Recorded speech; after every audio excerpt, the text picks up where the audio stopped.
Last time you saw us, we were spending time in Galveston, Texas, having a blast and doing it on the cheap. We've loaded up.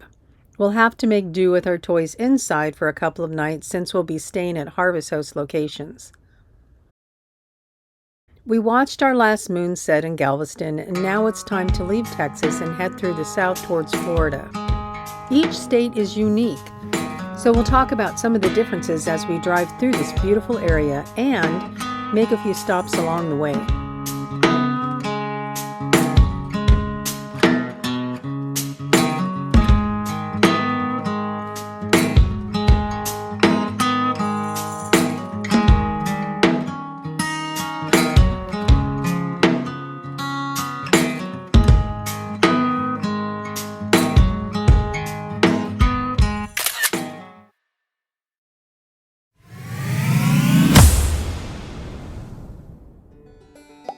Known as the Pelican State, Louisiana is famous for its gumbo and crawdads. Did you know that Louisiana is the only state in which Mardi Gras is a legal holiday? And 7% of the state's residents speak French. In fact, Louisiana doesn't have an official language. It's the only state in the country with parishes rather than counties. Even our pup Sadie has a special connection to Louisiana. She's a Catahoula, the official dog of Louisiana. They're the only breed of dog to have historically originated in Louisiana.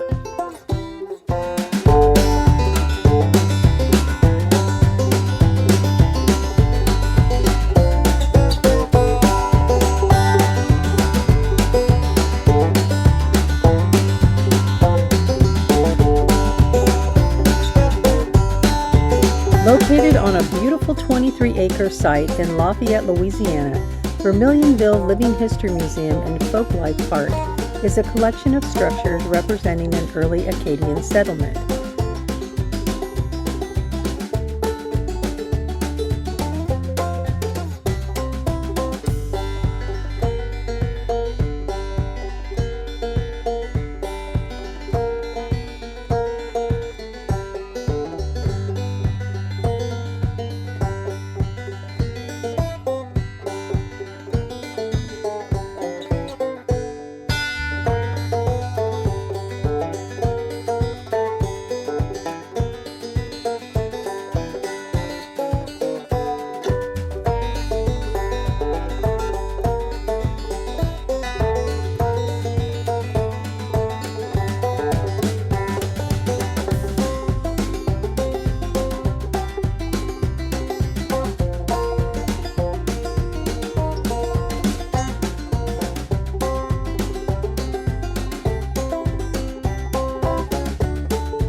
We'll be spending the night here in a secured parking lot.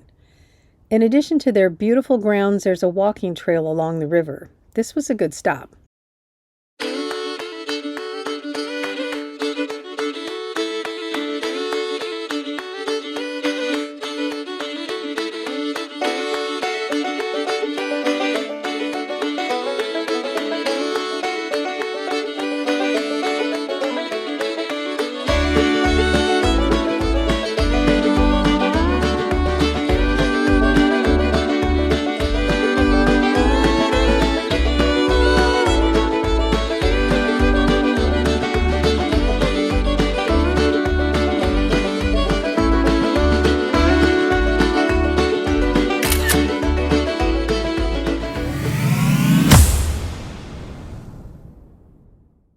Named after the nation's second longest river, Mississippi is known for its magnolias and bluegrass music.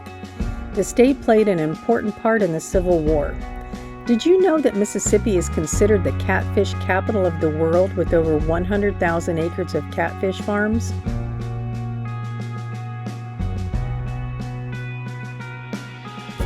Designated a Mississippi History Landmark, the Jefferson Davis Home and Presidential Library is a nonprofit education organization.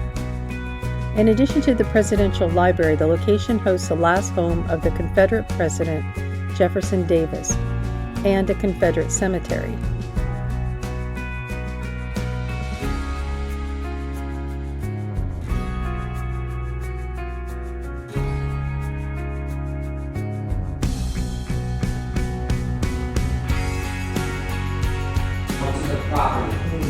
So Katrina, she was supposed to hit Florida, and she decides to take a 360 and visit our coast here at the last minute.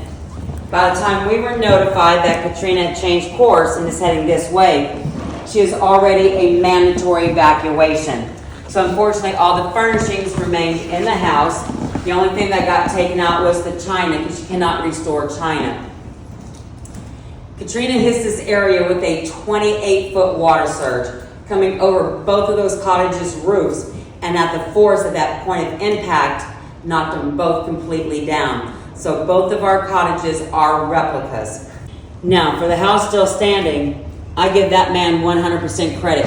He did 3 things when he built this house. 1, he raised it 15 feet off the ground, but it was not for flooding issues, it was for the airflow. Second thing he did, he chose cypress for those main support beams underneath the house and cross beams. Cypress is a water tree. The third thing he did, he built the house mortise and tenon. No nails, no screws, wooden pegs, known today as tonguing roof.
In the decade following the war, all Southerners had been granted citizenship in the victorious United States of America.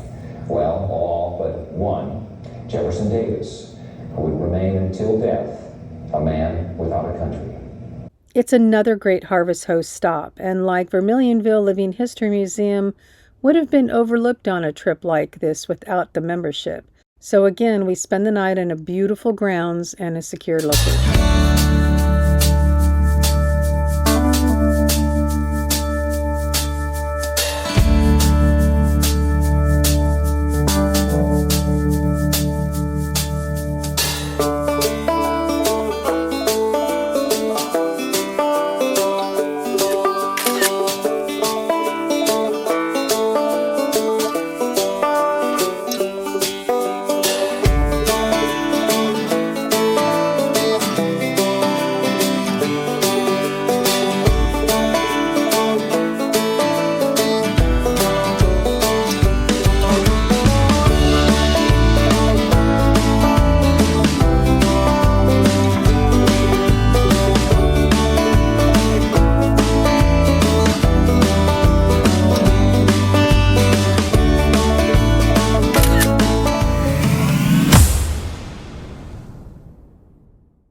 Like Mississippi, Alabama played an important role in Civil War history.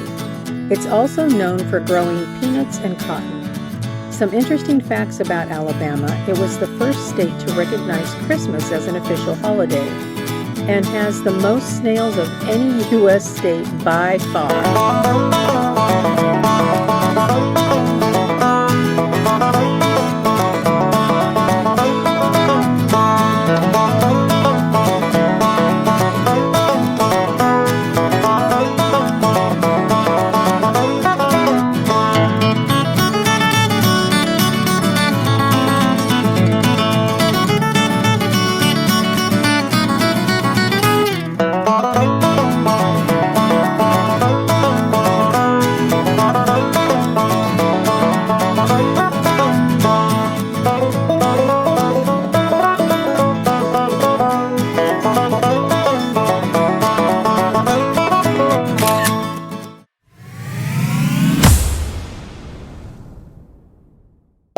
Like all states, Florida is incredibly diverse.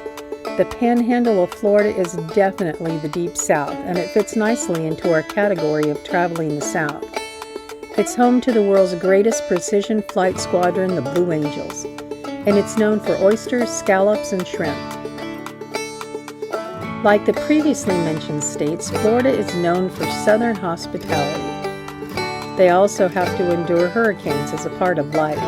Join us next week as we explore the Gulf around St. Andrews and Panama City. What do a tick and the Eiffel Tower have in common? They're both.